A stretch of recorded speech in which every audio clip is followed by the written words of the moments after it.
کیا بات تو غالب کے ایک شعر سے برکت پیدا کرتے ہیں پہلے. کرتا ہوں جمع پھر جگرے لخت لخت کو، کرتا ہوں جمع پھر جگرے لخت لخت کو، عرصہ ہوا ہے دعوت میگاں کیے ہوئے. بھرا میلہ خود چھوڑ جائیں یا میلے کے اجڑنے تک آپ نے وہیں رکا رہنا ہو، دونوں صورتیں کسی صورت آئیڈل نہیں ہوتی.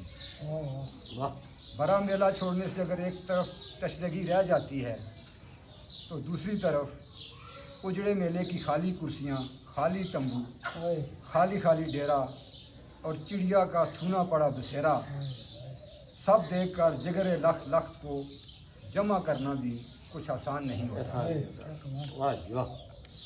اگلے ہی دن ہمیں ازمیر ترکی کے اب اجڑے میلے اور سونے بسیرے کو تیاگ کر کراچی واپسی کے لیے مسجدوں کے شہر استنبول کے لیے عازم سفر ہونا تھا.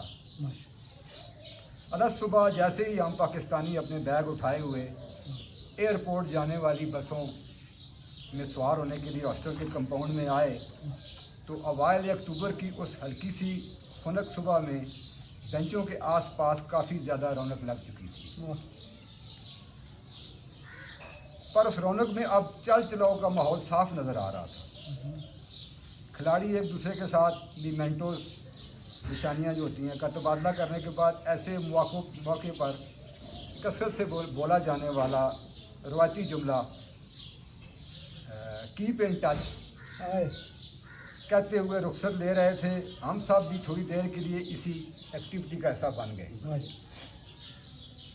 لیکن میری نظریں تو اس تمام عرصے میں باب کٹ والی قبرصی ایتھلیٹ گلر کو تلاش کرنے میں لگی رہی تھی، اور بالآخر وہ شاہ پری مجھے ایک کونے میں کھڑی نظر آ گئی.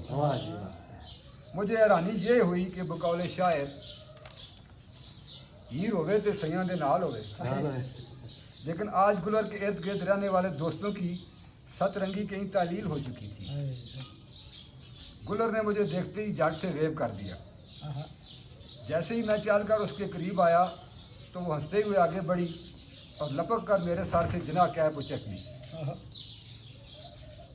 دس از فار می کہتے ہوئے جب گلر نے وہ ٹوپی اپنے باب کٹ سنہرے بالوں پر سجائی تو وہ مجھے پہلے سے بھی زیادہ چارمنگ دکھائی دینے لگی تھی. اور یہ لمحہ آج بھی میری یادوں میں زندہ ہے. اور پھر جب میں نے کیپ ان ٹچ کہتے ہوئے بحیرہ روم کے گہرے نیلے پانیوں میں گھرے قبرص جزیرے کو لوٹ جانے والی گلر کی نیلی نیلی آنکھوں میں آخری بار جھانکا تو ان میں رچے نیلے پانیوں سے آ کر ملتا نیل گوں نکھرا آسمان ایک دم سے ابر آلود ہونا شروع ہو گیا.